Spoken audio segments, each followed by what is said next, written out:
One of the first book that I read was Pax India, and I learned a lot about Indian foreign policy from that. India's role in international politics have been always very remarkable, right from Nehru. Still is. I think it's more than now. It's more important than it was.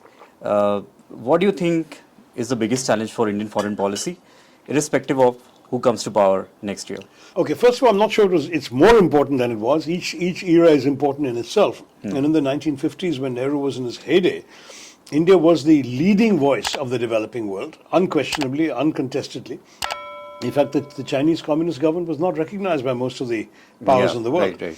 So we were the voice that everyone heeded, and we were turned to make peace, for example, when crises arose in Indochina, the Vietnam and Laos commissions. When it came to the Suez crisis, Nehru was the lead player, along with Lester Pearson of Canada. There was a whole lot of stuff going on that showed India to be a very major figure in world affairs in the 50s. Yes, we've had a decline, starting with the Chinese invasion of 62 and the humiliating defeat and thereafter. But we've been climbing up back again, and certainly today, we are a very important, influential voice in the world. You asked what the biggest challenge is. I've actually got 3 books on foreign policy. My first one is out of print. It was my old doctoral thesis rehashed, Reasons of State, published by Publishing House that also no longer exists, I think, because. Then my second book was for Penguin, Pax Indica.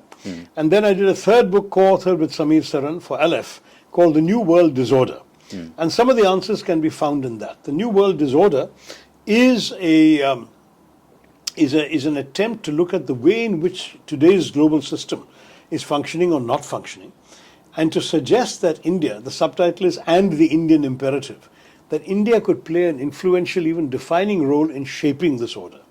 So that's certainly a book that I hope. See, I had 2 great misfortunes for me, were that both The New World Disorder at the beginning of 2020 and The Battle of Belonging in 2021 were released during COVID.